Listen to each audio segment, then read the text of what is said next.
Welcome to the party.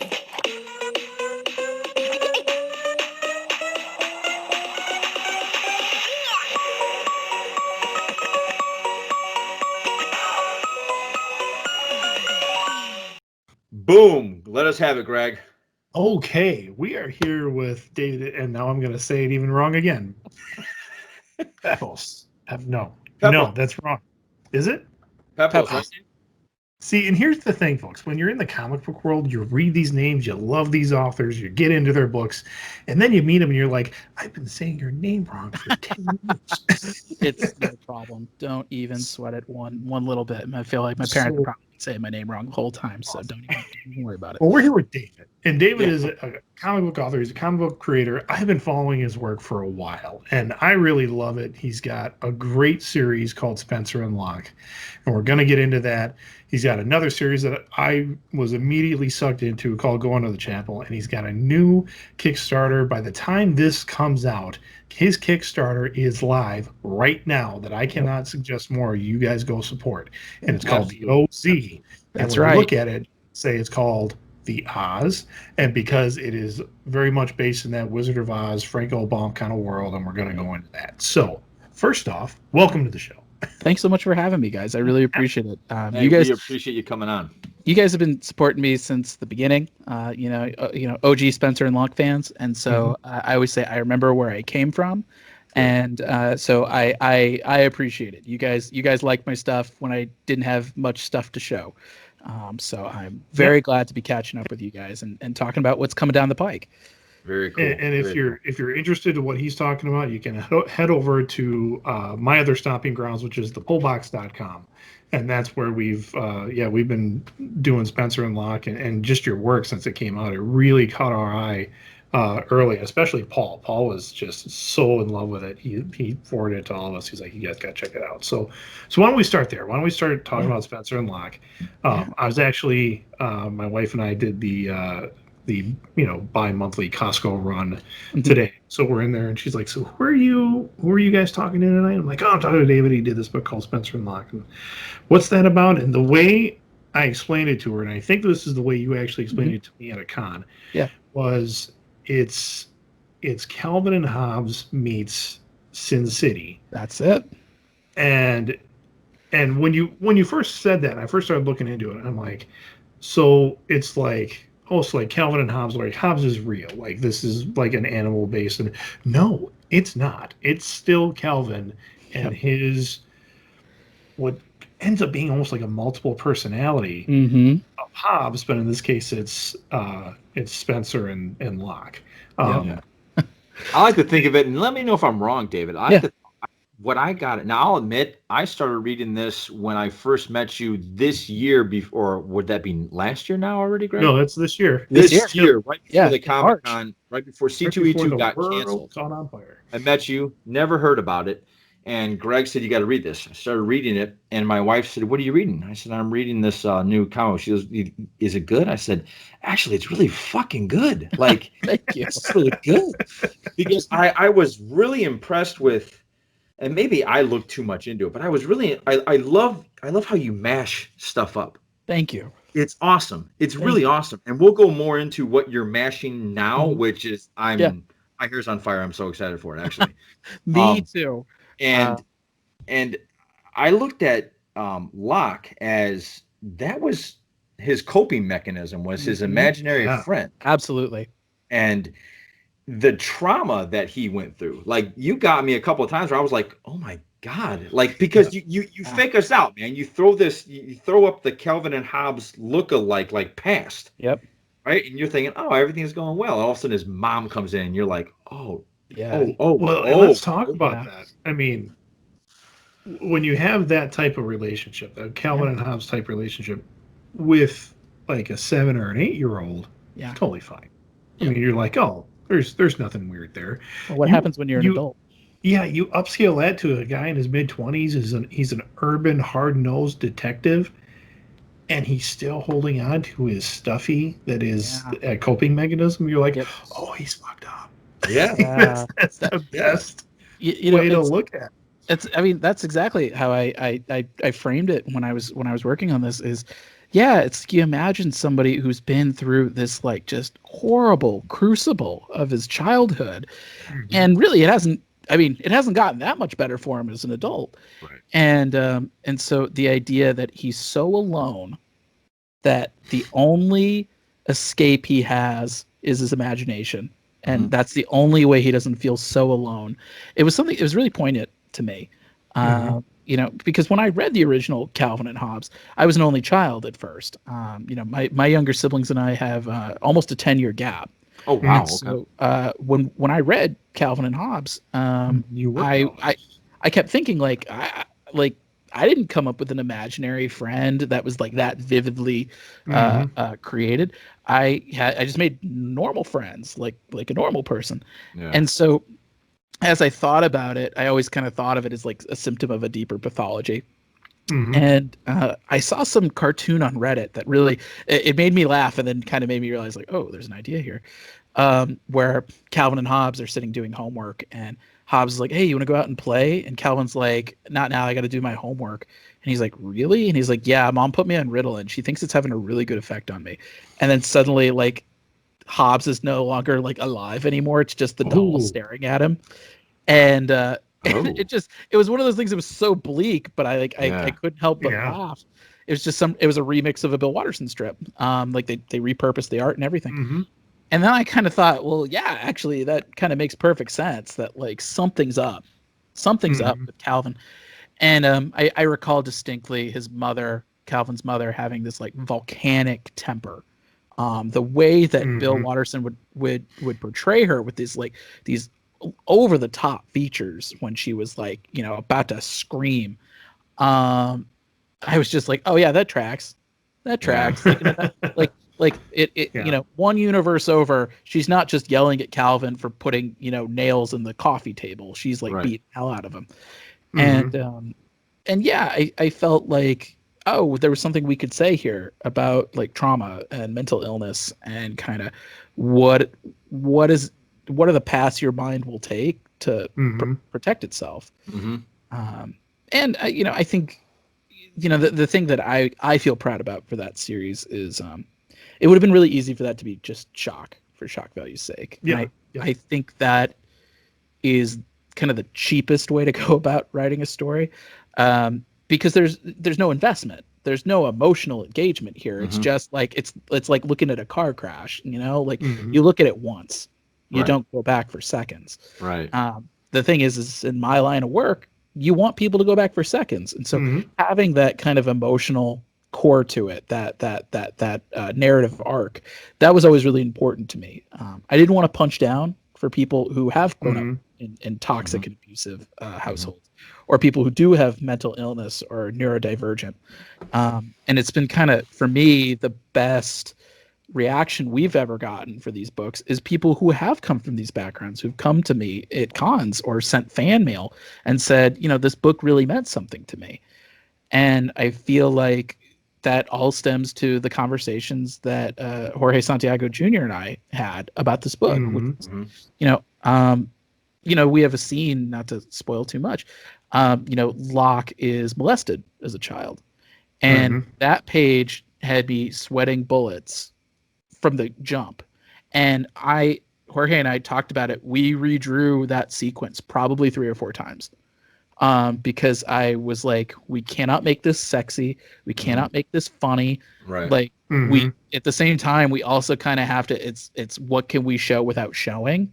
Right. And I want to touch on that real quick. Yeah. Because that was part of it, as I was explaining it to my wife. Yeah. Because she had seen Sin City. She had read some of my Sin City, and I had like those original runs I had. Yeah. And it was too much for her. Sure. Because of the graphic nature. Sure. And not to downplay the genius that is Frank Miller, but sure. The idea of like you're right. She read them once. She's not going back. She's never going to read A Dame to Kill For again. She's never going to read That Yellow Bastard again. Right. But that what you had done is you take it right up to that point, and like a good noir crime novelist will do, he lets your mind kind of take over after. you guys have done a beautiful job of just setting it up to where we know what happens, and you just can kind of You can fill in the put the blanks on pieces your own, together. or you can go, oh, that happened. I don't want to even think about that. I'm going to go to the next page. Mhm. But it's there. And genius. I mean, really good. It's funny you say that, because I feel the same way, and it's funny. There are very few like absolute note buttons I have for pop culture. But like I saw, I think it was Lion, maybe it was called. It was a Dev Patel movie, where he was a missing child. He was an Indian child who got like separated from his family, and he wound up like getting adopted by a London family. And you have flashbacks of this kid. I swear, it's like he's getting like shoved around into this Indian train station. He gets hit by a motor speeder at one point. And I swear I nearly stood up and left the theater. I was like swearing in the movie theater. I was so upset. Yeah. And that's the thing I really like about comics, especially, is like you don't have to be that graphic. Like you can apply things, and you can sort of be tasteful about it in a way that film. It's not to say you can't, but like by virtue of like, I think it's a little harder. Because you have to have that realism.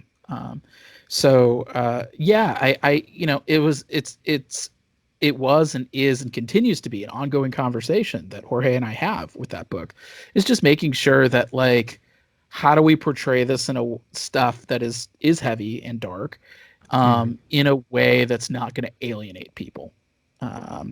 Because it's like it's very easy, and I think in this business especially, there are a lot of people who they just go for like the sickest shit they can find. And I'm kind of like, well, why? Like it's it's just juvenile to me. And it's not to say there isn't a place for that, but that's not what I'm doing. Right. Well, I want to touch on that a little bit, David. That you said something real quick there that caught my attention. That you said, I could have gone this way for shock and awe, right? Yeah. And I really appreciate that you actually give it time. Sometimes people get so excited about their ideas, myself included, that you don't tend to let it marinate and see if it can get better, or see how many different angles I can approach this and still tell what I'm trying to tell. And so I appreciate that. I appreciate, I guess, your creative patience, if that's a thing. Thank you. That's a very kind way of you saying that. You know what? You're making me feel very good, because I'm still working on Spencer and Locke 3 right now. Unlike between Spencer and Locke 2, I didn't have any other projects going on. We talked about this a little bit, but I didn't know if I was going to do another book after that. Why did you say that? Why did you say that? Well, so I'd gotten my start in the comics journalism trenches. I wrote at Newsarama for this. Actually, really? This week was actually my last week. Is bittersweet. I wrote for them the better part of 12 years, and I had to really convince myself to try writing. I thought for a long time I wanted to be a comics editor. Realized that the things that comics editors have to do are my least favorite part of the job. Sort of the project management, and it's being everybody's sort of traffic cop and therapist and priest. I still do that for my creative work, but I also get to drive the whole ship. Right. Spencer and Locke, what if Calvin Hobbes grew up in Sin City, is a high concept that whether you succeed or you fail, you do so loudly. There's no quiet way to do this book. Right. That's true. And I had to convince myself literally step by step. Like I wrote I started it as a short, realized that, I liked it so much it turned into a full issue.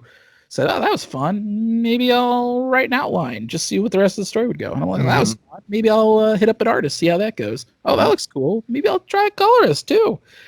Maybe I'll pitch it around just for funsies. And then Action Lab says, when can you have it done? And that's when I was like, oh, I just tricked myself into being a comics writer. But were you afraid that at that moment, David? Yes, like when the Action Lab sits there and says, "Hey, great idea, run with it," and you're like, "Oh shit." Well, especially because I had sent the pitch to them on a lark after work one day. I was still in my office. My work computer at the time. I was working at CBS in New York, And my work computer had Adobe Acrobat. My home laptop did not. So I was, just putting some finishing touches on the pitch while I was catching up on paperwork. And so this is like 6:30, at New York time. So I send the email to Action Lab, and then 20 minutes later, I get an email back. Like, I just happened to email them when Dave Dwanch, who's an Action Lab alum, was in the submissions mailbox. So he saw the email come in, read it, loved it, and said, "How soon can you get this done?" Wow. And oh man, I felt this like chill go down my spine. Yeah. I was like, oh no, I got to do this book now. And that feeling kind of carried with me the whole process. Like, we all left it on the field, but I wrote that book sort of thinking, oh man, if people hate this book, I want to make sure I've written everything I've wanted to write. So I did a car chase, I did sci-fi, I did dinosaurs. Yeah. I did the idea of somebody's mental illness being leveraged as a strength, because I really liked things like Memento growing up. Sure. Yeah. And so I was like, if I only do one book, I'm glad it's this one, but I still didn't know how people were going to respond to it. So people, thank God, seemed to like it. And so I kind of breathed this deep sigh of relief, and I was like, okay, what's next? And so I came up with 3 ideas, actually, pretty much immediately after Spencer and Locke. One of them being Spencer and Locke 2, the other one being Going to the Chapel, and then the third one being the O.Z, which is my new Kickstarter that's coming out this week. So Spencer and Locke 2 came out first just by virtue of we had the team together and we knew each other, and it was, a more bankable commodity. And the thing is, I'd had the idea in my back pocket for a long time. Calvin and Hobbes versus Beetle Bailey. I was like, oh yeah, that's the Dark Knight meets the Deer Hunter. Yep. It's like, I'm into that. And once I cracked our villain's motivation, Roach Riley, his philosophy was, once you've had the worst day of your life, nothing else can hurt you. Right. And so he's out there trying to give everybody the worst day of their life, thinking it'll make them stronger. Right. Purifying. And he was such a fun character to write. I had a blast. Whereas now I'm working on volume 3, and we're sort of climbing Everest twice with this one, because not only we're doing Calvin and Hobbes, but we're doing Garfield versus Peanuts for this third volume. Oh, interesting. Yeah, a Garfield themed serial killer has been picking off the Peanuts gang. And wow, I like that. I love how you can mash stuff up like that. I think that's one of the coolest things with your creativity. Hey, I wanted to ask. Go ahead. Sorry, Greg. Sorry, one of the pieces that, when I first started reading Spencer and Locke, I was like, how is he able to do this? Like, how is Bill Watterson not trying to hunt you down and be like, what are you doing? But it all falls under fair use. That's exactly it. And actually, it's funny. My reps were very happy. They liked Spencer and Locke, and that's sort of the strength of that book got me representation out here. But they were very happy when I told them about volume 2, because they were like, oh, the more characters you throw in, the more it's considered transformative. And by virtue of, I had to think really hard about this, to the fact, that's why I interposed the names. Yeah. It's not Calvin and Hobbes, it's Spencer and Locke. Right. With the imaginary friend first, is because I was just like, every little thing that I can add in to differentiate this book. So, you still see our inspirations, you still see the homage, you still see the parody, but we're able to sort of make it its own thing. And the more characters we throw into the mix, the better that, the easier that becomes. But that said, it's tough. Sometimes it kind of feels like you're dancing on the head of a pin a little bit, and then other times you feel like you've got so much rope that you're like about ready to hang yourself. It's that's part of the reason why this part of the process has taken so long, is because unlike volume 2, where I didn't really have any other projects to work on, I've had 4 books to write since 5 books to write since. No, 6 with Chapel. I've written 6 books since volume 2. And I'm just now, once this Kickstarter is complete, this first Kickstarter, that's the next on my to-do list, is to really, really hunker down and work on this. thankfully, what I can say for people who are fans of me and Jorge Santiago Jr., we are working on something else in the meantime while I get my act together with the scripts. We're working on a superhero one shot right now. Creator owned. It's a character that I've kind of had in the back of my head for a long time. Cool. It's not nearly as dark as Spencer and Locke, but it's certainly kind of got that mashup ethos that I like, because I've always liked mashups, with music and with concepts. I grew up, I read the Amalgam comics. I was coming to age right as that hit. I feel like I was like the target audience for Speed Demon and Spider Boy and Dark Claw. I kind of think that what did mashup start with Aerosmith and Run DMC? Maybe where we could sit there and actually go, hey, this worked. Hey, this worked. What else can work? Like looking at 9 Inch Nails meets Call Me Maybe. That's an amazing mashup that works really well. When I met my girlfriend, actually one of the first things I did was I made her a mashup mixtape. Heart stealer. Yeah, I found a bunch of stuff on SoundCloud, and I was just like, oh, hey, you should listen to this playlist. Like, it's really cool. And I remember there was Wheezy meets The Office theme song. Okay. I remember there was somebody who was up against Breaking Bad, the Breaking Bad theme that was really cool. Everlong had a really cool. From Foo Fighters had a really cool Hotel California mashup. That is my favorite Foo Fighters song. That was her favorite on that playlist. I wish that SoundCloud hadn't changed their business practices so the thing could still exist. But they don't do that anymore, right? They don't. Yeah, a lot of people have taken their stuff down because of SoundCloud's business practices. But it was really the idea of sort of saying, okay, like, what's the pineapple pizza we can make here? Two great tastes that unexpectedly go well together. Right. And I think for me, it comes also a lot from my background. I studied journalism in college, but I did study also creative writing and theater, just sort of as double minors. And my screenwriting teacher, who, they're very, you have people who they have such a big impact on you that you can like hear their voice in your head. If he's probably not listening, but Mark Weinberg, my screenwriting teacher, is one of the guys who there is no critic harsher than him in my head. And I say that with all the love in the world. I mean, Mark was a terrific teacher because he did not treat us with kid gloves one bit. And, he always was saying hey, think of your pitches as this beats this. And that really stuck with me. It helps me as a writer. This is at risk of me sounding super lazy. It means I don't have to commit as hard. It means that if for example, for Spencer and Locke, if the sort of the hard crime stuff, I'm getting into a rut, well, I can throw in a flashback, or I can throw in some comedy, right. Sort of the buddy cop stuff. It gave me a lot of room to play around, or I could just be like, oh, maybe there's a Calvin and Hobbes homage that I haven't figured out yet. Right. And so I tend to do that with every book now. Is I say, okay, what are two strong influences that I can draw from? Because that way it helps me shift gears. It helps me keep moving. And I think it lets, I don't consider it to be derivative work. I consider it to be almost additive, or sort of, we're the guys playing in the center of the Venn diagram. And so like I've said for Spencer and Locke, I don't think I'm Bill Watterson. I certainly don't think I'm Frank Miller.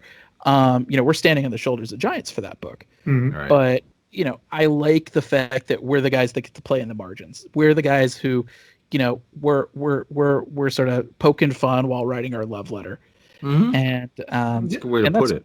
That's what this book is. I mean, at the end of the day, it is a parody, but it's a love letter to two titans of the industry, just two visionary pioneers. I can't say enough good things about Bill Watterson and Frank Miller as far as their technical achievements, because really, Frank was doing a lot of things with form and structure and pacing. I think all the time about his page in Dark Knight Returns, where he did that super slow motion 16 panel grid of Bruce Wayne's parents getting killed. Yeah. And I remember seeing that in like an old Wizard magazine, and it really kind of sticking with me. Whereas Bill was the exact opposite. He had real estate the size of a postage stamp, and he was able to fit so much in that and do so much experimentation in form and style. And seeing the two of them together, it was really inspiring to me. It was sort of saying, okay, how do I bring my box of tools to this? And what kind of tools can I take from these masters? And obviously I'm not going to be as good as them, but just saying, I want to give it a shot, especially if I'm only writing one comic, then I'm going to leave it all out in the field. Yeah.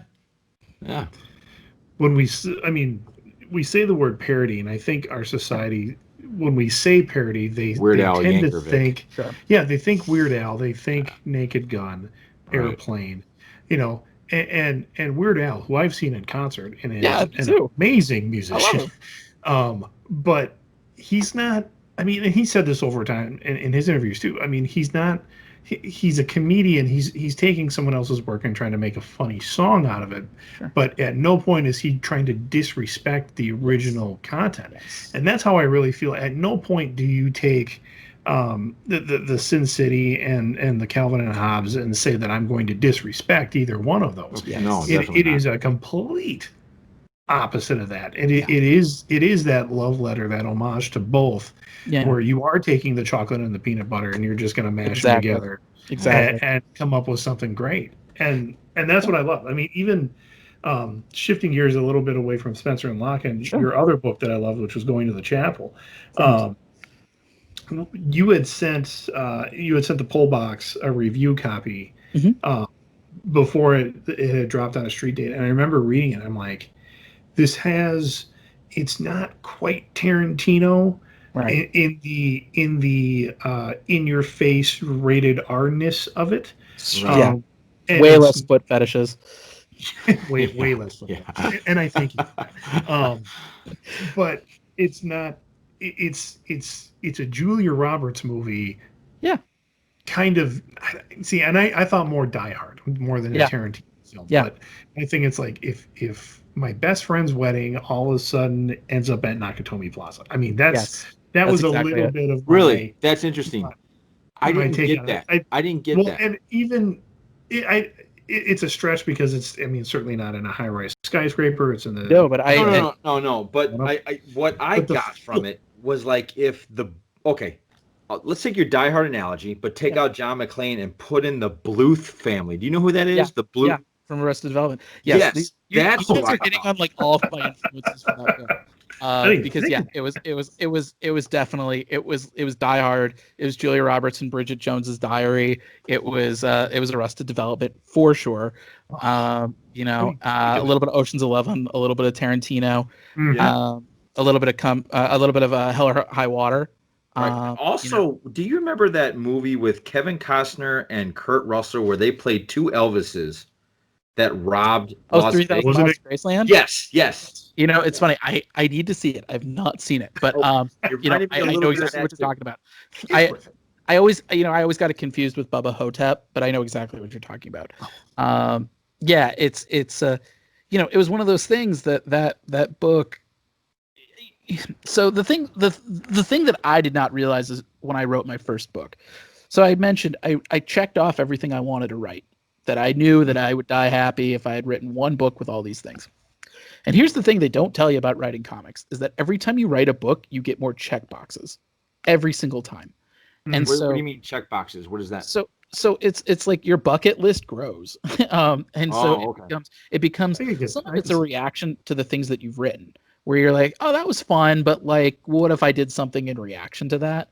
Or sometimes, because writing, even in the books that you love the most, it can be hard. And so you think like, oh God, like I've written, in the case of the O.Z, I've written 140 pages of fantasy. What do I do as a palate cleanser? And so, and sometimes there's more technical elements to it as well. Like Spencer and Locke, there was a lot of narrative captions And so I was like, okay, I want to write a book without that, because I see that as something being a very attractive crutch, where you're not showing, you're just telling. So it's double edged, and so when I finished the first Spencer and Locke, one of the things I said was, I loved it, but it was a really small cast. It was really intimate. I want to do something big. I want to do something that, at the time, I said I wanted to do a team book, and instead I wrote, this crazy dysfunctional family trapped in a chapel, and there were 16 speaking roles. Yeah. But at the same time, I was kind of like, that's something I want to show. I want that in my portfolio, to be able to say, like, I can juggle a big cast of characters. But the other thing I was thinking was, crime. I love writing crime. I've got a bunch of crime book ideas, not crime. I don't have the. I got a bunch of robbery ideas. Yeah, but I was like, okay, what are other genres that I want to play with? And I almost kind of gave myself a dare on that one, which I was like, Spencer and Locke, it's direct market catnip in a way. Yeah. It's by comics fans, for comics fans. It's sort of the crime noir storytelling, which I think, if you look at comics right now, the direct market, you've got your superheroes, you've got your sci-fi, you've got your crime. Those are sort of the three, and in your horror books, those are sort of your four major food groups for the comics industry. And yeah, sometimes you'll get a little bit of fantasy in there, or maybe you'll get, now romance is starting to make a tiny pushback. But when we were pitching Going to the Chapel, I pitched that all over town. And I can't tell you how many publishers said, we love this concept, we think it's really cool, we don't know how to sell it. And so that only made me want to push it more. So I was thinking at the time, I was the best man at my oldest friend's wedding. And I was the worst best man of all time. I did such he was in North Carolina at the time. I live in Los Angeles. So I was planning this bachelor party from the wrong side of the country. It was supposed to be in Asheville, North Carolina. And a few days before the bachelor party was going to start, I wound up going to the hospital with kidney stone. And it was, I've had several kidney stones. This was the worst one I've ever had before or since. I think it was like 4 millimeters. It was lodged in there good. Usually I can pass these things like overnight. I take a trip to the ER, they pump me full of fluids, and there it goes. This stayed me for a week. I don't remember much of that week. It was truly debilitating. It was drugs and pain, and faint memories of my girlfriend giving me like soup and toast. And so my friend, God love him, I don't think he quite understood the severity of what was happening to me. I think he thought I had like a tummy ache instead of like this rock drilling a hole in my back. Yeah. And so the problem is that everything that could go wrong in that bachelor party did go wrong. No. The Airbnb was trashed. The booze cruise got canceled. I had rented an inflatable sumo set for the backyard, thinking we could do some like fun backyard wrestling. I did not know that the backyard was like at a 45-degree angle, so there was no bouncing direction. It was just horrible. Like, and meanwhile, my poor friend, was calling me, and I think he's, of course he's annoyed. I get that. And meanwhile, I'm on Percocet trying to like troubleshoot this thing cross country. I'm sorry, we're laughing now because it was it was so bad. And I thought to myself, I said, well, thank God this didn't happen during the wedding. And then I thought to myself, but what if it did? Ooh, yeah. And that really became the kernel where Going to the Chapel started. And I was fleshing it out when I was supposed to be writing my best man speech. I thought, the worst thing that could happen is if like the father of the bride hired some leg breakers to like get my friend to beat it. Right. And then I was like, no, that's not it. No, the worst thing that could possibly happen to this wedding is if the bride had cold feet. And I realized like the light bulb went off and I was like, oh, that's a really cool emotional journey. And that's something that like we don't really get to explore, especially with a female lead. Yeah. Mm-hmm. yeah, so it really that was such a fun story to write. It was also like hard as balls to write.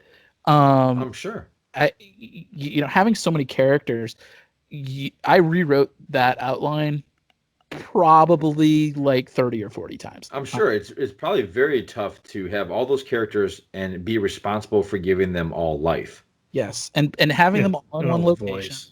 Yeah. The way that my artist Gavin Guidry and I did this, Gavin actually built a fully 3-dimensional chapel on SketchUp. So everything would Really? be, yeah. So he and I like had to go through like what do we need in terms of the setting, because he was like, rightly so, being like, I'm not going to keep cheating and drawing this over and over again. I'm just going to draw this once, and then I'm going to just turn it 360 degrees wherever I need to. Mm-hmm.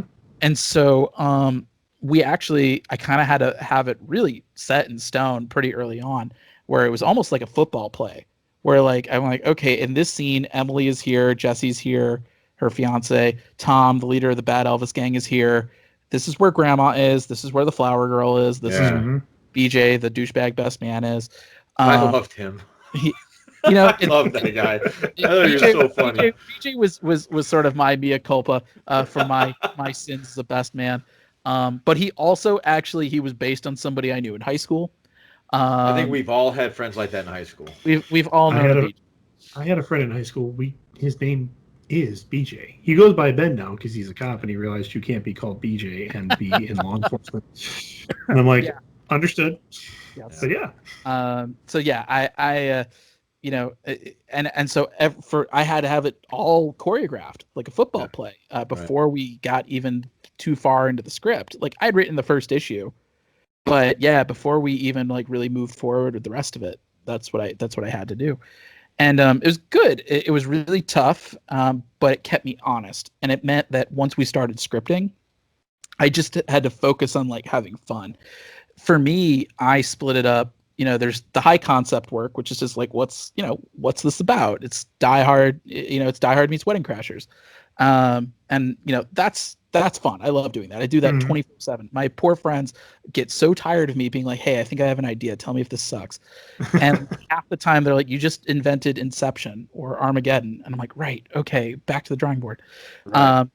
And then there's the story development phase, which sucks, where you're just like, okay, I've got this cool concept. What do I have them do? And that's the point where like you figure out if you love this story or not. Right. Because that is just like real hard work. That's like always the toughest part for me. But so once you've got that roadmap, then the scripting happens, and that's super fun. That's where you get into the character's head, and the themes start to pop out at you a bit, and sometimes for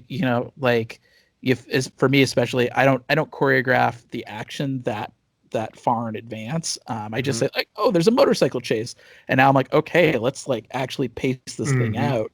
Yeah. That's sort of, you've got your keys, now you're just kind of figuring out how you're going to riff on them. But that story development stuff, man, that is hard. I would agree. There was a time where I wanted to be a writer, and poor Greg had to take the brunt of everything I sent him. I sent him so many ideas. I sent him so many paragraphs for him to read. And God bless him, man. He sat there and read probably all of it, and would give me his honest opinion. But I understand that story development. I guess my next question to kind of go into that is kind of a twofold question with it, really. Hit me. I'm really impressed with Spencer and Locke because it's gritty, it's dark, and then you go kind of light. I didn't think going to the chapel felt serious as Spencer and Dark, which I guess that was the part. Yeah. So what's it like, or I guess my question really is what's it like being in that mindset of like Roach Riley and Locke? Yeah. And then having to, like, how long does a process take from idea, story development to writing out the script? That's a lot of time to be in that headspace. Well, it always depends on the project. I mean, Spencer and Locke, the first one, came together pretty quickly. I wrote that first script probably in a couple of days. Yeah. And then the outline kind of poured out of me in the span of like a week, which never happens. It has never happened like that ever again. And And so then I think I wrote the rest of the series. Once Action Lab had picked us up, it kind of lit a fire under my ass. And so I wrote. I'd already had the first issue written, so I wrote the following 3 issues. I think it was probably in like the span of like 2 months. Yeah. And for me, it's just finding something that you love about the characters. Locke, I feel for him. He's my baby in a way. The thing that I love writing about him the most is that he's got such a distorted self-image in the fact that he thinks he deserves all these bad things that happen to him. And I think I've certainly been guilty of feeling like that. Of course. I think a lot of people do. And so it's a little cathartic for me to sort of put him through his paces and yet still kind of, know that no matter how dysfunctional he is, like, we're still rooting for him. The story still sees him as a hero, right. or at worst, a victim of circumstance. That we never cast him as a bad person. Roach, meanwhile, he was kind of like the id. First, it was kind of like a very fun and interesting intellectual exercise to sort of filter the world through his philosophy, which is like pain is strength. Right. And pain, what doesn't kill you makes you stronger. And at the same time, he could go so over the top with like anything he does. I remember writing some scene where like, we've got Dick Tracy sitting on the roof, and it's kind of like this Jim Gordon thing. We had Dick Tracy, we had Les Moore from Funky Winkerbean, we had one of the cops from the Lockhorns on the roof. And Dick Tracy's being like, I got my wrist walkie, we're gonna bring this guy to justice. Look, there's a cop, a helicopter coming. And then we find out that it's Roach piloting the helicopter, and he just crashes it into the building. I was cackling to myself writing that. Roach, some of it was because I got to channel some of my favorite villains. Yes. Heath Ledger's Joker. I was a DC Comics intern when that movie came out, and so it was very formative. I remember an editor walking in wearing a Batman suit. Like, it was. I remember being blown away by Heath Ledger's performance. Yeah, of course. And so being able to channel that in some way was really fun. It was really cool. For me, the thing that always took the longest was just figuring out what angle am I going to take. Roach, in a big way, he was kind of like a Rubik's Cube, where like I thought of so many different takes for him, and they all felt super complicated. None of them felt particularly organic. I mean, I had one idea that I was thinking that he was going to be like a Deadpool kind of character who can like see us.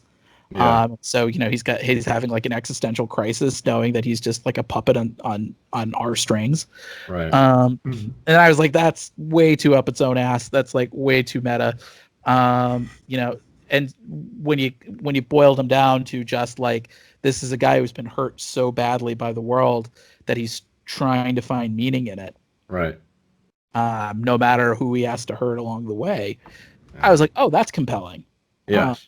And it felt like a really worthy adversary for Locke, Locke is the guy who says, who hopes that he can move on and hopes that he can put the past to rest. Right. And Roach is the ideological opposite, where he's like, no, the past is the present. The past is pro. It just sets the tone for who you are for the rest of your life.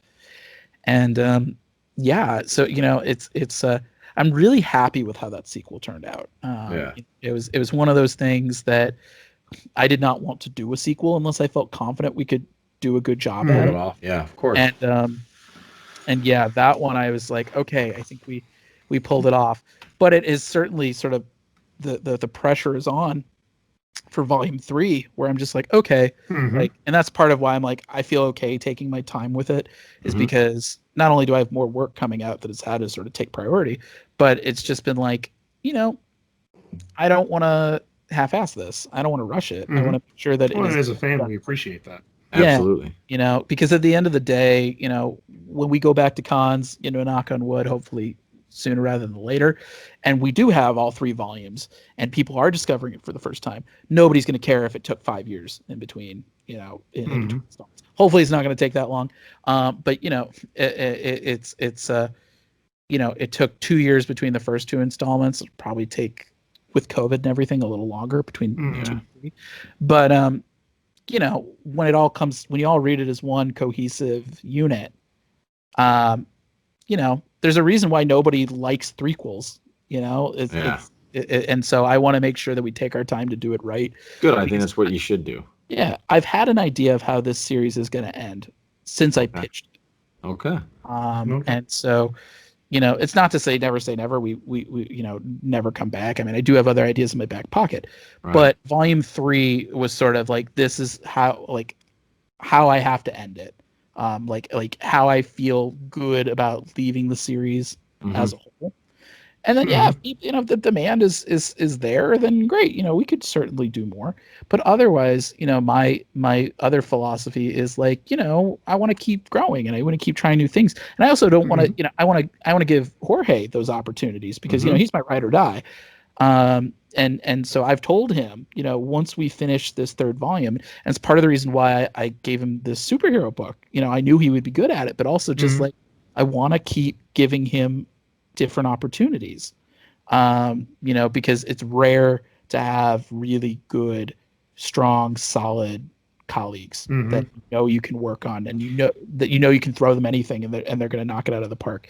And I feel that way about Jorge. I really feel that way about Ruben Rojas, the artist on the OZ as well. Is just, I've told him, I was like, when you're done with this book, tell me what you want to work on next. Like, we'll figure something out. Like let's keep this going until the wheels come off. That's great. That's a big part. Let's transition into that, because the OZ. When you sent us those pages, the OZ. His Tin Man. I mean, I hadn't read any of the pages that you sent. I didn't.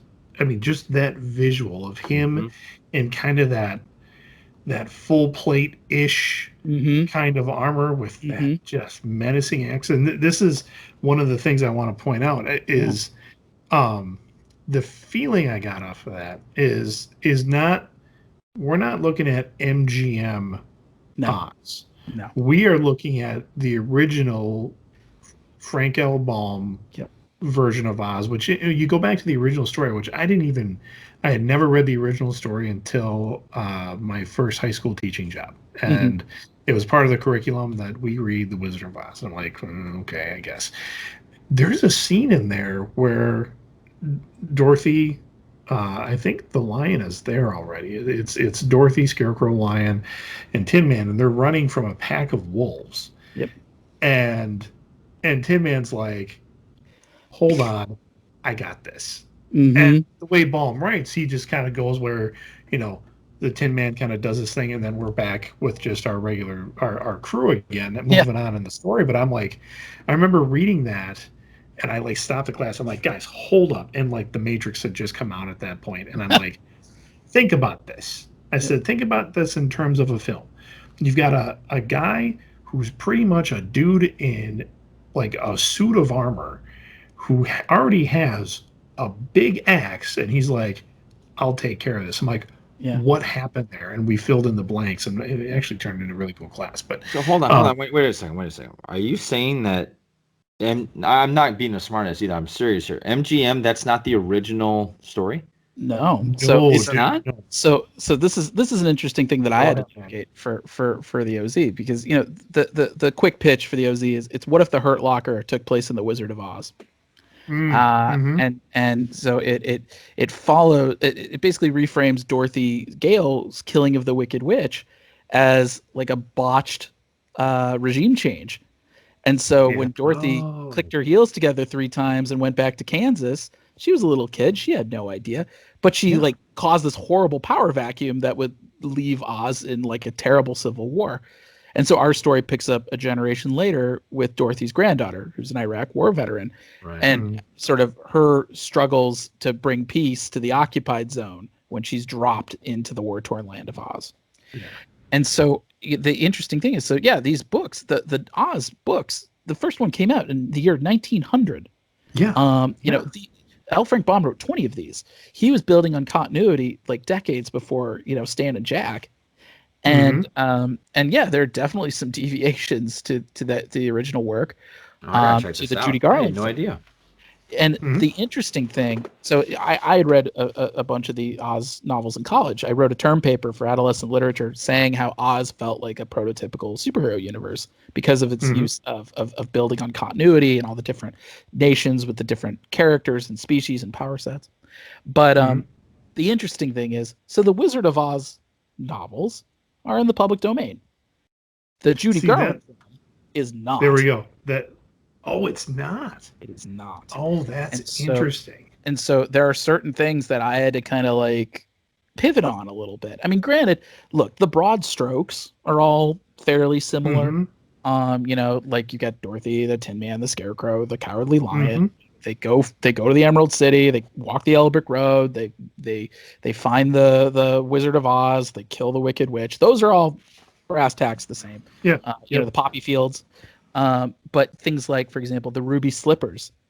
In the book, they were silver, and the reason that they made them ruby in the film was because they had just invented Technicolor, and so they wanted to have like something, some big red Yeah. pop, exactly, this super saturated scarlet to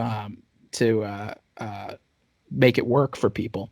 Yeah. So it was really it was very interesting to sort of figure out, okay, what can I use, what can't I, Right.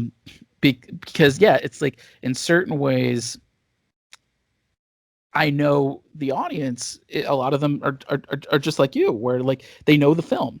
Yeah.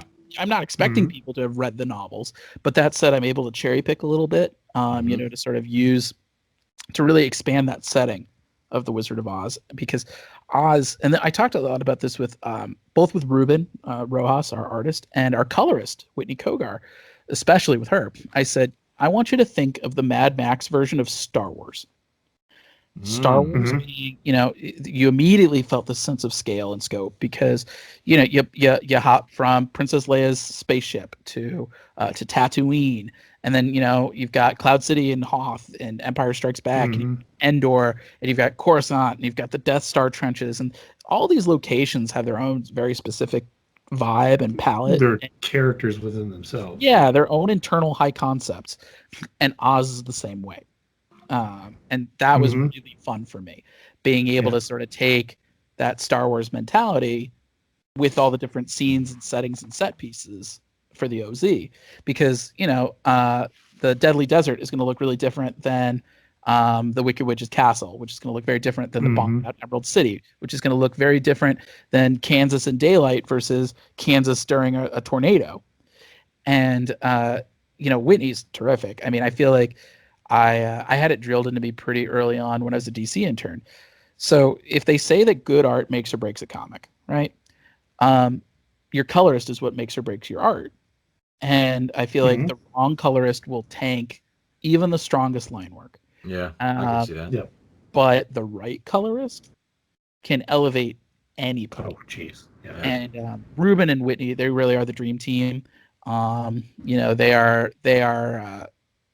hard at work on our second installment now, and they are just. I couldn't be more grateful to be working with the two of them. They are really, and I think they really egg each other on in a way, because Mhm. Ruben already, he's a perfectionist. He's incredibly dramatic with his work. He sent me some page of the Tin Soldier and Dorothy yesterday, and you see, like, usually the artists, you get their big splashy images, and you're like, oh yeah, that big, which image that they're trying to sell the page on.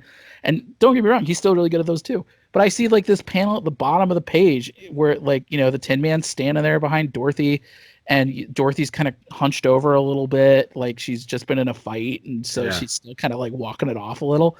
And I was just like, that is awesome. That is like, I was like screen grabbing that panel and like sending it to all my friends, being like, this guy's amazing.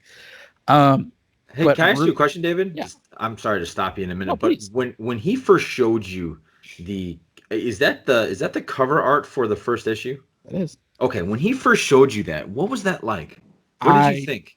I He's usually taking your vision, and so the way I work is I do test pages and a cover with most artists I work with. right. Just to make sure it's like the right fit, and that we feel good about Mhm. each other, and it just makes sure that like we're not diving into something long term that isn't the right fit. And Ruben did the first 6 pages, which you all have seen, and he did that cover. Yeah. And I saw that cover, and I said, Ruben, keep working. Yeah. I said, Mhm. I said, I swear to you, come hell or high water, I will make this book. Yeah. I Just so everybody knows that is viewing this or watching this, the Yeah. art cover, I don't know, we can't show it, can we? We can't Sure. show that. You can show it. We're gonna have that live tomorrow. Oh, okay. I was gonna say it'll Dude, be on the Kickstarter. Okay, get And on this- there. But we were talking about before this podcast actually started. I want it to replace this because I think it's so awesome. Greg, It is. are you trying to pull it up? I'm gonna try to pull it up. Yeah, you definitely get some prints made of that because that Yeah. even at. So I usually when I go to a convention, there's Artist Alley. People are looking for prints and they're looking for unique kind of things, and that is a piece that I would definitely buy, have framed and hanging. Ruben did his own colors on that. Wow. Really? Ruben, I'm talking to you right now, Ruben. If you can create a badass picture for Johnny and the Greg, we will pay you. We just want this. We would. I'm just saying that he is offering some head sketch commissions as reward tiers. Okay. Oh, really? So just saying. They're gonna go fast though. I'm sure, especially when he's we the pop real this deal. up and show everybody what it looks like. Yeah, he's just. I knew then and there he was the real deal. Yeah. Yes. I'm sorry, but go ahead. I'm sorry I interrupted. Yeah, no. I just love with that first cut. The thing is like he's delivering that level of quality with every page. Yeah. I having worked with him for a little while now, I really get the sense that Ruben's a perfectionist. Same way that Jorge and Gavin are, Sure. and I always really respond well to that. And that's part of the reason why I work with artists who are sort of up and coming, is because I'm like, you guys are going to be as hungry as I am. Right. And you guys are going to be determined to put out your best work, and that's going to fuel me to sort of go the extra mile to make sure that we're promoting the hell out of it, to make sure that I'm sort of that I can speak for a team that is usually more introspective. Yes. I've met exactly one artist who's an extrovert, Hoyt Silva, who taught me everything I know in one convention. But yes, other than Hoyt, I've never met an outgoing, like, extroverted artist before. Right. And so I'm always kind of like, I'm actually, you wouldn't believe it hearing me talk, but like, I'm usually a pretty shy person, but I feel that pressure to talk because I know my crew can't. Okay. That makes sense. So of course, I that feel like makes sense. I owe it to them to Yeah. get the word out, because, boy, this is part of the reason also why my workflow isn't as fast as I would like, is that I'm super picky about who I work with. And so I spend a lot of time just digging and just being like, okay, who can I find? Who's cool? Just kind of connecting the dots. There you go. That's what I'm talking about again. That creative patience you have. Instead of just trying to get it out there as fast as you can because you don't want the idea to leave. Right. You take care of it. It's like you grow it, and it's awesome. Yeah. Well, thank you. I really appreciate it. Absolutely. That's some good perspective that when I'm stressed out next time, I'm gonna remember that. Yeah. Just pop in Johnny and the Greg and listen. Yeah. Just be like, creative patient. But yeah, when you said perfectionist, and I just because I read a quote today, actually. It comes from James Cameron. He's like, I'm not a He's like, I've got this reputation of being a perfectionist. I'm not a perfectionist. I'm a rightist. Mm-hmm. I have to do it and redo it until I feel it is done right, and then we can move on to the next thing. That I as somebody who greatly appreciates James Cameron's work, yes, I relate to that extremely hard. It's one of those things that I feel like with the original Spencer and Locke, my team, I think, I'm sure they had some moments where they were scratching their heads and being like, wow, David's he really expects a lot out of us. And then when we got nominated for 5 Ringo Awards, they suddenly were like, oh, I get it. I get it. Yeah. It's just, but this team is just so terrific. And I think and it's really fueled me too. I mean, I can tell you, I'm done writing the OZ. I've written it already. It's all Okay. all we're projecting. Our goal is to do 3 Kickstarters to tell this Yeah. story. Yeah. We're to do double-sized issues for all 3 campaigns. And it was because Ruben's work was so terrific that I was just like, well, I'm in for a penny, in for a pound, and I just like marathoned it. Yeah.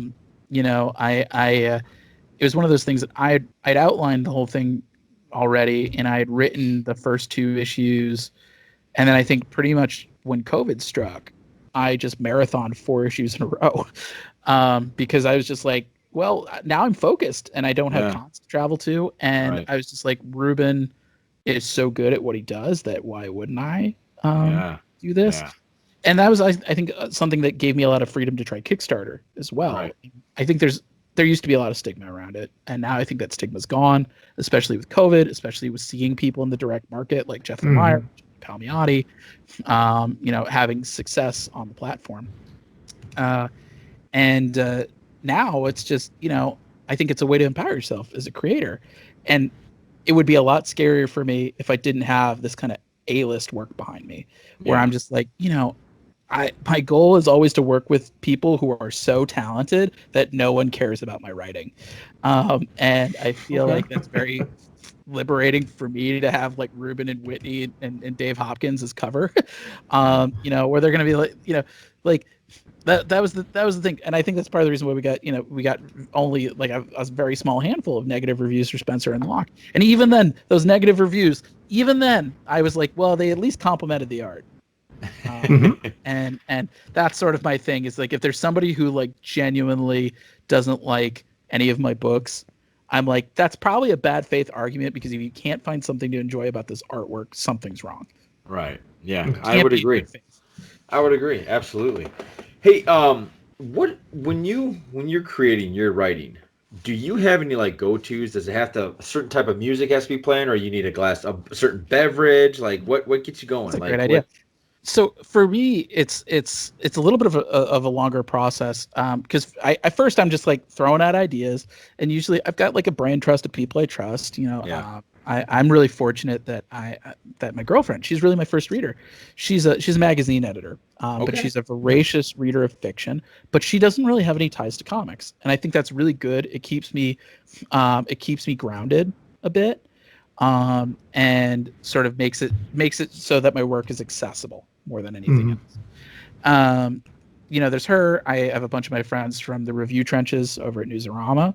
You know, some of those guys are my best friends, and so like I will sort of throw ideas at them, and sometimes they are like merciless assholes about it. You know, which is good. I need that when like sometimes when they're just like, oh, I don't feel that.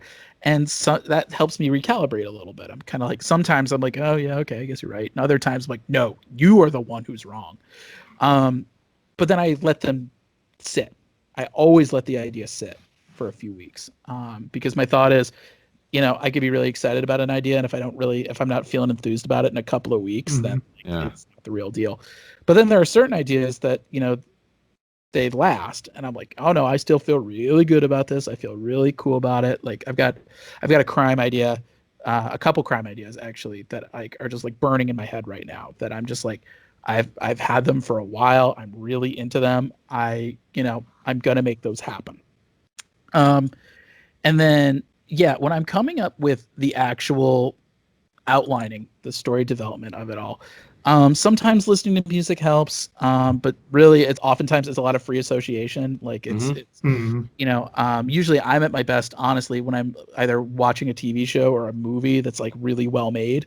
That usually kind of gets the gears turning for me going. A little bit. You know, for me it's the scripting stage. That's when music really helps. I need to find a song. I need to find one song that really like captures the energy, and I just put it on repeat, and I just let that kind of helps the images pop out for me a little bit. You know, I'm trying to. That's cool.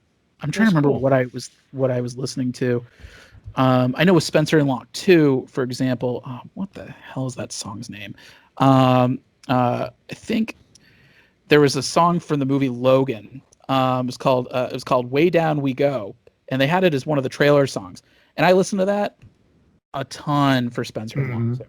Okay, I get it now. So yes, music has a weird effect on you in terms of creativity, in terms of feeling like you can hear a song and it instantly takes you back to that time and that place instantly. It's almost like you can taste it. Yeah, it's really weird. So it's figuring out. It's like, what's the soundtrack that I'm trying to evoke here? Exactly.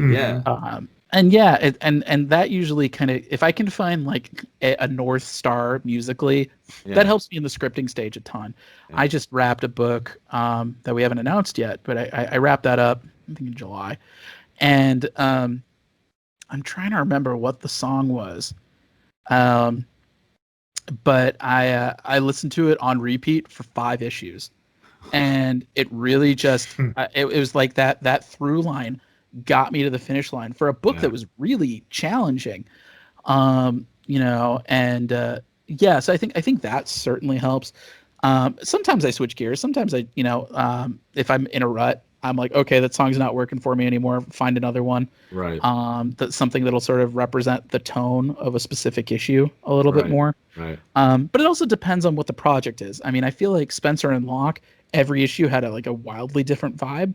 Yeah. And I think the O.Z is a little similar in that regard. Like, the issues pair up nicely, right? Which is why we're releasing them double-sized. But I think I think every sort of issue and setting feels very different than what we saw before. Right. So I wish I remembered what I had listened to. It was probably something from Mad Max. It might have been. All I keep picturing is like when I saw the cover, all I thought to myself was, oh, this is like Dorothy and all the whole gang like on that rig, that war rig, and just heading down that. Yeah, that's what I pictured. Yeah, Greg, did you try and send that to me, that picture, and I didn't get it? I did, because my computer isn't allowing me to share my screen right now. I see. So I sent that to you so that you could share it. I have no idea where you sent it. Let's see if I to our can, Johnny and the Greg Gmail. Let's see if I can get this for you guys. Okay. My fault. Johnny and the Greg email. Let's see. But yeah, it's the process is so different with every book I've found, and the thing, so when I started writing, it was like a very mysterious process for me. And I read a book called the War of Art by Stephen Pressfield. I highly recommend it to anybody who ever wants to get into writing or anything creative, really, because one of the first things that he was talking about was, first off, just putting in the time. Like, if you want to be a creator, just the first thing that you do is just make yourself have time. Even if it's just an hour a day, even if you're sucky at it, just getting the reps in. But the other thing he talked about was demystifying the process. And that was huge for me. I think for a long time, and I think a lot of people look at it like this. They, you look at writing as, oh, it's magic. Yeah. And it's not. It's kind of like building a chair. There it is. Okay, I think I got it here. So hang on one second, because I think you just sent it to me, David, right? Yeah. All right. How do I get this? So when you talk about, there we go. All right. Your writing process, do you help? I mean, do you have? I mean, I know the comic business. There's a lot of.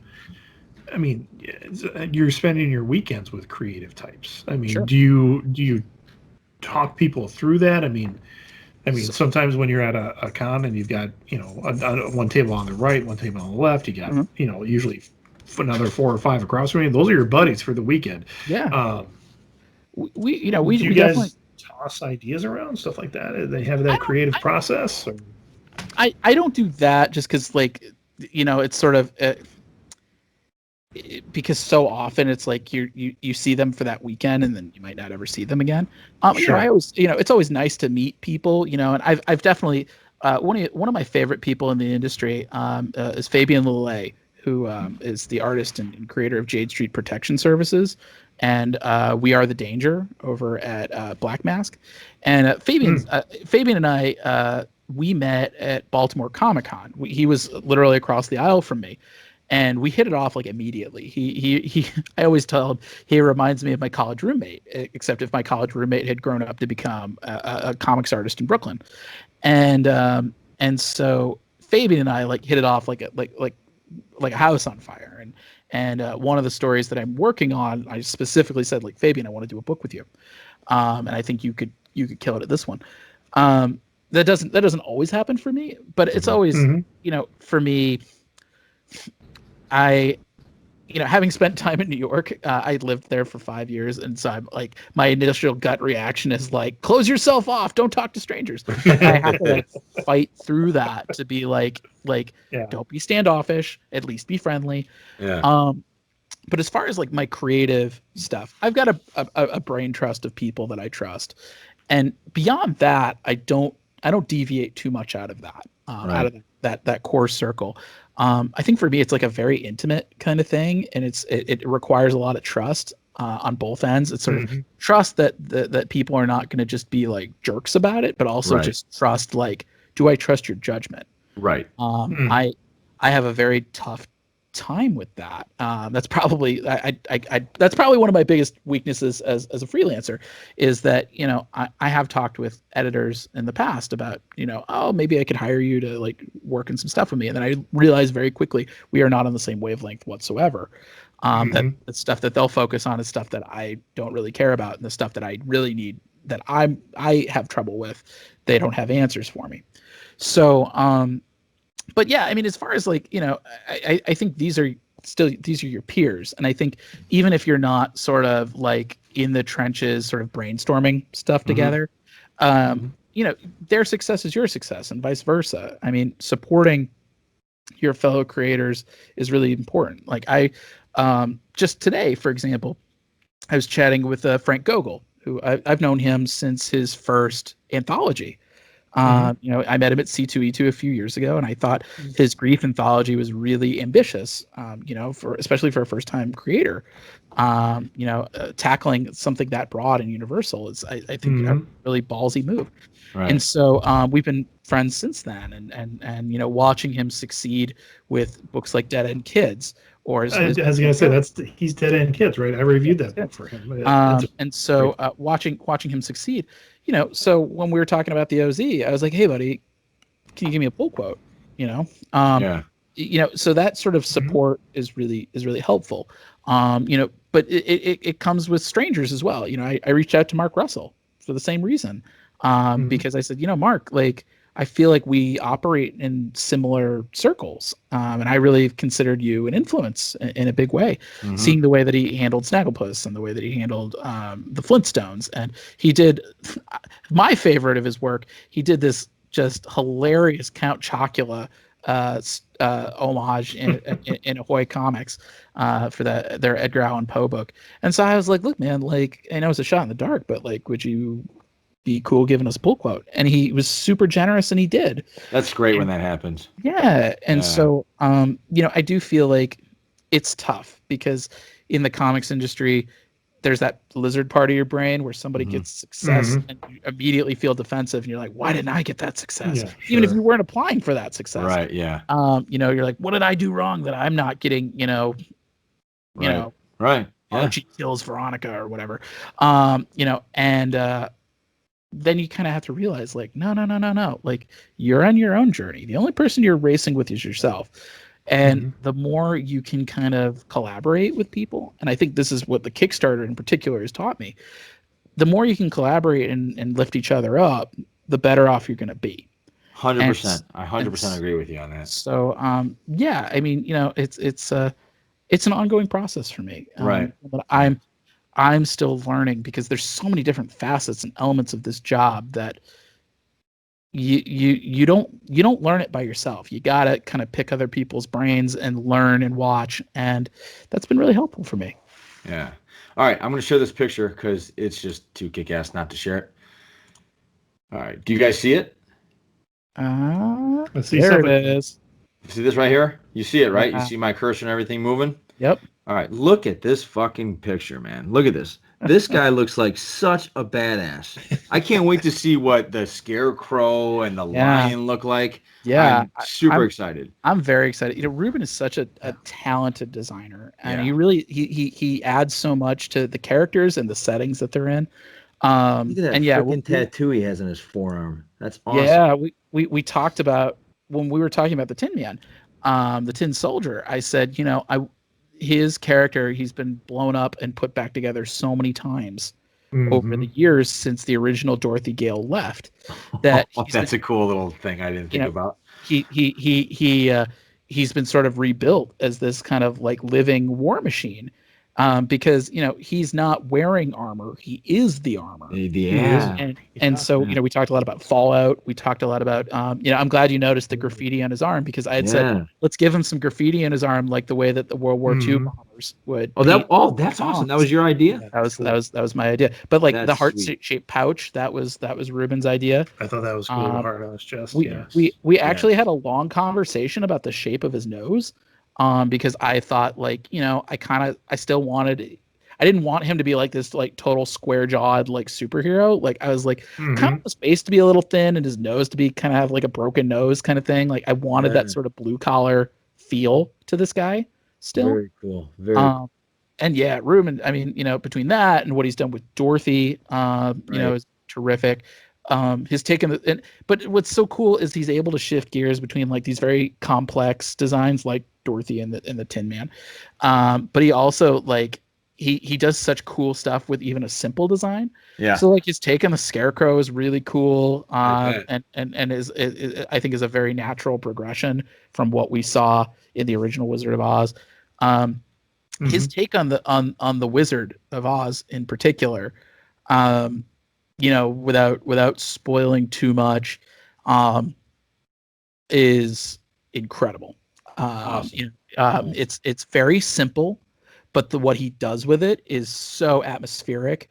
And he and Whitney together, I was just like, oh, wow, we're cooking gas. Yeah. So you'll see both of them in this first issue.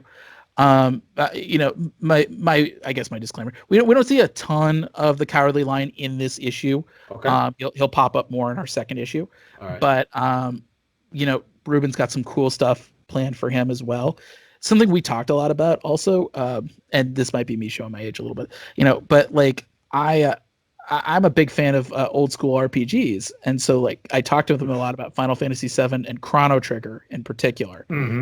Just being like, hey, the way that you throw together all these archetypes into one jam band, that got started with the Wizard of Oz, and that sort of you see it all the way to like Claremont's X-Men and or MCU Avengers or these games, and it's like you see each of these characters are very clearly defined archetypes, and then you throw them in a room together and you start seeing like kind of what sparks fly. Yeah. And so like seeing how Dorothy is going to assemble her army of 4 over the course of these 3 double-sized issues. It's really cool. I remember when I was writing our last issue, which is actually even more than double-sized, and saying like I was just like, oh, this is just super fun, because now it's like it felt like the last scene of Endgame, where you're like, oh, you got all these characters, and they get to do all this stuff, and they just you get to watch them cut loose, and this is so cool. Right. And Ruben's game for all of it. I mean, he's such a sweetheart. He is one of the most gracious artists I've ever worked with. He is just. He's the guy who does not need a lot of hand holding, but anytime I'm like, hey, what if we do this to like punch it up, he's like, yeah, that sounds great, all on it. Cool. I felt very bad. I try to avoid having people draw patches or redos if I can avoid. But there was one page that I wrote it, he drew it. I realized after the fact that we needed to make a change with it. And Ruben was just super chill. And he was like, don't worry, I'm on it. And his changed version looked so much better. And really kind of saved us from like kind of sticking our feet in our mouths. Cool.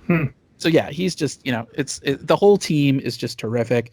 And we're working with a murderer's row of cover talent for our variant covers. We've got, let's see, Rio Burton from Lucid Dreaming in Destiny, New York. She's kind of got our movie poster style cover. I called it Apocalypse Oz. Mon House has a really cool Winged Monkey poster. I called it our Death from Above cover. Cool. And then Kenneth Wagnon just is he's terrific. I'm gonna dig in and find his cover because it's like the same thing. Hey, are there any new bad guys or new threats that aren't originally part of Oz? Oh my God, that is awesome. Yeah. Well, think about it, John. If this is really based on more of like Baum's original work, a lot of this is going to be new to you. So a lot of this is. Let me put it this way: we're. I don't want to spoil anything. Okay. But I have. Yes.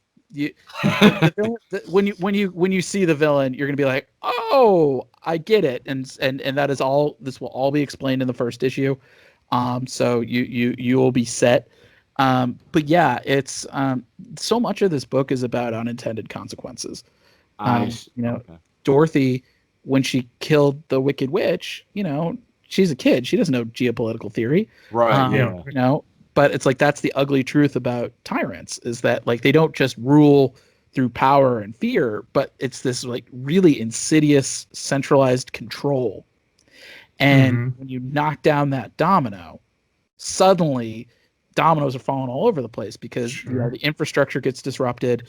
The people who are looking to this tyrant for answers don't know what to do, and people start fighting for a piece of the pie.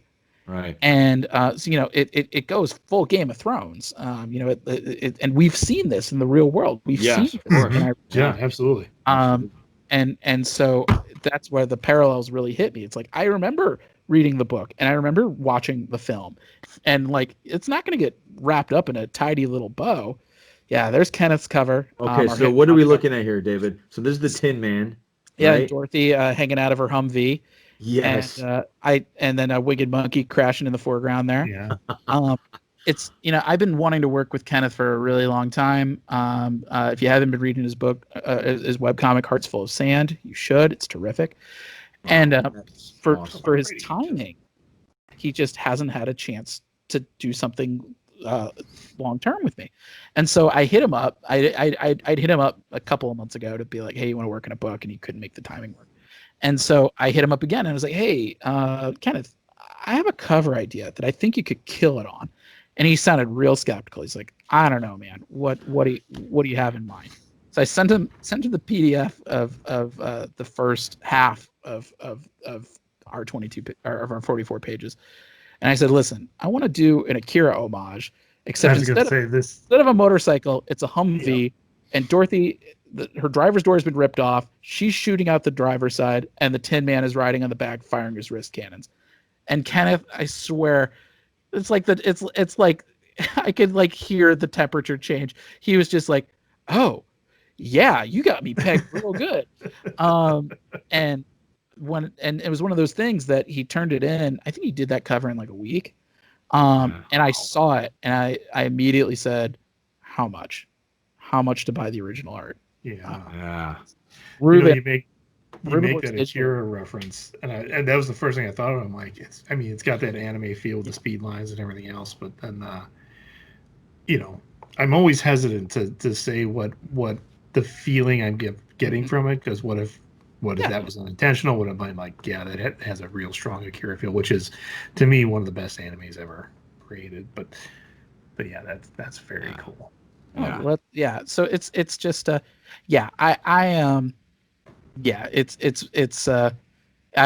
really happy with all the covers we have for that. So yeah, it's I think that also keeps me motivated is when I'm working with people who just like I know they're putting in their all for this.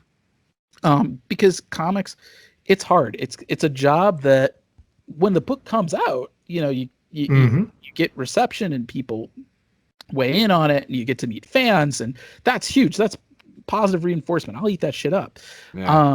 But when you're making it, it can be very thankless because you're not getting that feedback. It's a lot of hard work. The OZ I wrote is 6 single issues, which is something that not a lot of publishers are doing anymore. That's a marathon. And so for me, when I see art that's as good as Ruben and Whitney's and Mon and Rio and Kenneth hitting my inbox, it's like Christmas. I am immediately, on the one hand, I'm immediately distracted because I put down everything and I'm like, oh my God, look at this art. But it also just really rejuvenates me. And I'm just like, okay, my batteries are recharged. Let's do this. Let's go back in the trenches. Let's write a whole bunch more stuff because I want more of this art. And are you releasing the OZ as 6 individual issues, or are you going to do a trade? We're gonna release this as 3 double-sized issues instead of 6 regular-sized issues, and then depending on how the reaction goes for those 3 Kickstarters, we may do another one for a collected version. It's still so early on with everything. Sure. But I definitely I want to do a collected version, so I feel like we're gonna make that happen one way or the other. It's for now. It's sort of almost like a test balloon, just to be like, okay. And based on the conversations I've had with a lot of friends who have had success on Kickstarter, I'm buddies with like Charlie Stickney, the creator of White Ash. Now he's co-publisher over at Scout. Russell Helty, who's got a laundry list of stuff on Kickstarter, including Ichabod Jones and Cthulhu is Hard to Spell. Ryland Grant, my Action Lab buddy, Ryland Grant, who just had a really successful Kickstarter with his book The Jump. Pat Shand, who we've been associates for a long time, and so watching him just dominate the Kickstarter sphere, these are all people who I was picking their brains extensively, and the things that they were telling me was, first off, you're not beholden to the month-to-month schedule. So the book can come out more seasonally in a way that doesn't like blow Ruben's wrist. But we can still release it now instead of like 2022, which is what a lot of publishers were saying. And I was like, I don't want to wait that long. We've got a third of the book already drawn. On top of that, in theory, you build on each campaign. If people like what you're putting out, they'll stick around. They'll say, okay, what's happening next? And they'll put out, they'll check out for issue 2, and then that'll grow on issue 3. I mean, Charlie Stickney, I think he started at like a little under 350 followers, and now he's getting like 700, 800,000 followers or what have you per campaign. And so it's a way to build your audience. Like I love working with the direct market, and there are plenty of books that start their lives on Kickstarter that wind up getting a second life. I mean, that's like half of Scout's business model right now. But for me, it's always been about, like, especially with COVID, especially with there not being conventions where I can just sort of meet people. I want to do more things digitally. I want to do more things online. And so this felt like a good way to sort of add to my reader base on top of what I'm getting, in the direct market. Right. It's very empowering. I felt like I knew a lot. I felt I knew a lot as a creator, just about how to make a book, like how to write it, and the project management side, because I'm basically my own editor. And I felt like I've learned a lot about publicity just in the time of doing it. Based on my time in comics journalism and my time in actual like TV publicity. I realized very quickly, like, you can't be shy about this sort of stuff. But I didn't know about how to print something. I didn't know like production stuff. Now I do.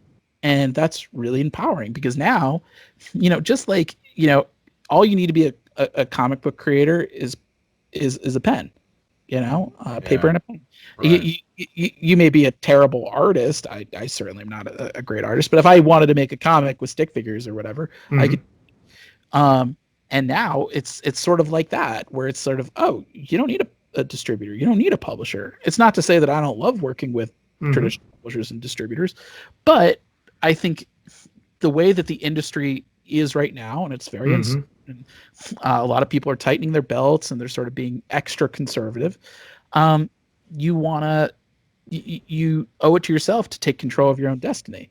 Sure. And I think Kickstarter is really empowering for that. And I think a lot of mainstream creators are starting to take notice of that. And I think that's a great thing. I think that means that, it brings more people to the platform. It legitimizes the platform. And I hope that sort of encourages creators to bring their A game to Kickstarter, because they don't get to work with Spider-Man or Batman. Right. They don't get licenses anymore. It's just, is it the strength of their actual execution and concepts? Yeah. And that's good. I think that's a nice leveling effect. And I hope that keeps the Kickstarter platform vibrant. Yeah. It sounds great. So I think we're good, right, Greg? Like, yeah, well, I was gonna say, I'm looking at our timer, and like we are. This has been a great conversation. Absolutely, So, awesome conversation. I know that me personally, I just want to, if ever C2E2 happens again, which it's on the books. We'll see if we can make it happen. And you're there. I would love to just sit down over a beer and just expound on a lot of this, because I think that would be a great time. But hit me up anytime. And seriously, no, thank you guys for your support and having my back on this. Because it really does take a village for these books to succeed. And and anybody listening or watching this, I every backer counts. And every dollar means something. For a Kickstarter especially, it's all or nothing. And so we're working really hard to make sure that you guys feel like you're getting bang for your buck. Not only are we offering 44-page issues, we are offering every single tier. You get a free #1 issue of Spencer and Locke and Going to the Chapel. You get PDFs of those, just so you feel like you get something. We're offering for almost every tier behind the scenes materials, including my script for the book, including Ruben's untouched inks and Whitney's untouched colors. We have bigger tiers as well. We've got all 4 variant covers. We are actually doing a discount deal if you decide to buy all 4 of them. It's 3 for the price of 4, or 4 for the price of 3, I should say. We've got art opportunities. We've got a sketch card of Ruben's designs for Dorothy. He also is doing a handful of commissions, a head sketch of any character of your choosing. I'm doing Skype sessions. You can do a portfolio review or a pitch review, talk to you about writing comics, navigating publicity, Hollywood. Very cool. My favorite thing is we are actually offering 3 handmade limited edition Spencer dolls. That's very cool. Is that the one? I've seen a picture of you. Is that one with the one behind you? Yep. That's I had 10 of them made as a thank you gift for my team. Nice. And cool. I have 3 left. And so because I want this book to succeed, I'm willing to give these Panthers a home. So and sort of our creme de la creme package, once COVID subsides, we have the There's No Place Like Home package, where I will do a signing at any store in the continental US. That's very cool. Once COVID subsides. Very cool. Yeah, there's tons of stuff, and we've got deals in my other trades as well. Right. But yeah, it's just, I for people who don't know me and don't know my work, especially people who just buy, primarily buy their books on Kickstarter versus comic shop or cons or Amazon, I want to earn your trust. And so I want to make sure that we go the extra mile to do that. Wow, absolutely. Where can people? I have 2 more questions for you. Yeah. Where can people find you? Yeah. So they can find me. I'm on Twitter and Instagram at Pepose D. It's my last name, first initial, or David Pepose Comics on Facebook. You can subscribe to my newsletter, Pep Talks, at bit.ly/Pep News. And then the OZ is also on Facebook, Twitter, and Instagram at the OZ Comic. And you can find us on Kickstarter, or you can go to bit.ly/the OZ Comic, just one word. And that'll take you straight to our Kickstarter backer page. Cool. And we will link to all of that in our comment section down below. Yeah, so I have no doubt that this is going to be an awesome book. I can't wait to read it. And the last thing I'm going to say is because of, I can see this easily turning into some sort of animated movie or some sort of Netflix thing. That'd be cool. You have anything down? Has anybody reached out to you about Spencer and Locke or any of your other questions well, about? we had gotten optioned for Spencer and Locke. I think right around when the 3rd issue dropped, and so there's not a whole lot I can say. Where I actually have an NDA about sort of what I can say about where we're at right now, especially also because COVID is kind of like push pause on a lot of things out here. But yeah, we're working with some really cool people, some people that it like kills me that I can't talk about. But it's very exciting. It's one of those things that I don't know what the future is going to look like because of everything going on with COVID. But it's been very exciting. And I am very excited to see what's coming down the pike with these books. Me too. Absolutely. All right. We end every podcast with our fact of the day. You want to hang out for that? Let's do it. All right, cool. Totally random. Yeah, totally random. So it's not like I found it. It's just generated randomly. So violin strings have been made from 5,000 strands of spider silk. They produce a soft and profound timbre when played. Is timbre a word, Greg? David? I assume, well, you're reading it, so I'm assuming it is a word. Or it could be timber. Maybe it's timber. Oh, it's Timbre. Yeah. So I don't know what that means, but I don't know. You can play a violin with spider strings. Oh. All right. I think that wraps it up for our podcast today. For everybody that listened, thank you very much. David, thank you for coming on. I really appreciate it. It's my pleasure, fellas. Thank you for having me. Picking your brain. We'll do it again soon. Absolutely. For Johnny and the Greg, everybody, have a great day. Take care.